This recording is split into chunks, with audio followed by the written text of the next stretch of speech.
इन mission ने चांद को सबसे ज्यादा खोजा जाने वाला स्थान बना दिया और अब चंद्रमा पर जीवन की संभावनाओं की तलाश हो रही है।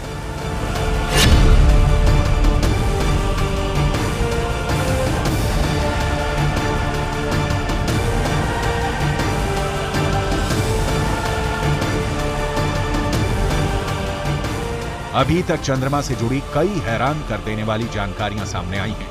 दावा किया जाता है कि चंद्रमा की मिट्टी में कई तरह के खनिज हैं। चांद की सतह पर पानी होने के भी सबूत मिल चुके हैं।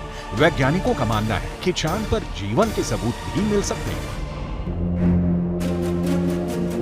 संभावना जताई जा रही है कि भविष्य में चंद्रमा पर मानव बस्ती बसाने का सपना पूरा हो सकता है, लेकिन ये काम इतना भी आसान नहीं है। चंद्रमा पर इंसान के कदम भले ही साल 1969 में पड़ गए हों,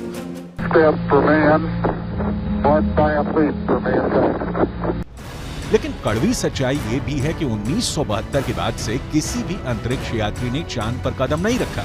जब से इंसान ने चांद पर कदम रखा है, तभी से वहां इंसानी बस्ती बसाने की चर्चा चल रही है। 1972 से अभी तक 51 सालों में कई मून मिशन भेजे गए और उससे जो जानकारी हासिल हुई, उसके बाद से अब चांद पर मानव बस्ती का सपना जल्द आसान हो सकता है, लेकिन ये बहुत अधिक खर्चीला भी हो सकता है।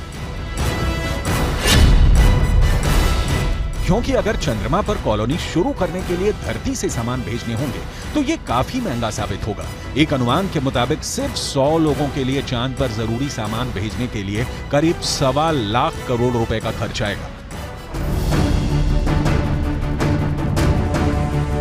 ऐसे में अगर चांद पर इंसान को रहने लायक बस्ती बसानी है तो सबसे पहले रोटी, कपड़ा और मकान जैसी बुनियादी जरूरतों को पूरा करना होगा, जिसमें सांस लेने के लिए हवा, पीने के लिए पानी, पेट भरने के लिए खाना, हवा के दबाव से लैस रहने लायक जगह और रोशनी के लिए बिजली जरूरी होगी।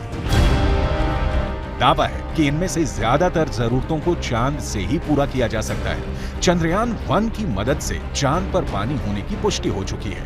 पानी की खोज के बाद इसरो अब चांद पर जमी बर्फ का विश्लेषण करने में जुटा है। चांद की सतह की बनावट को समझने में लगा है।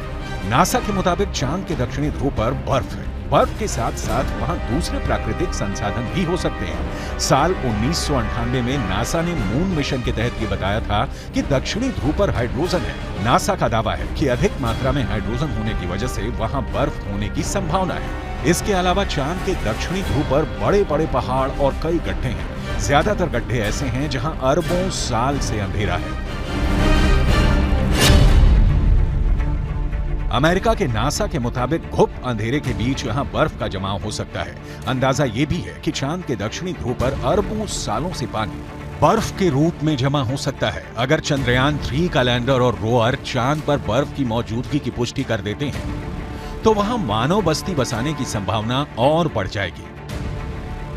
हालांकि इससे पहले भी चंद्रमा की सतह पर पानी होने के संकेत मिले थे। चांद के छाया में रहने वाले हिस्से में पानी के होने के संकेत मिल चुके हैं।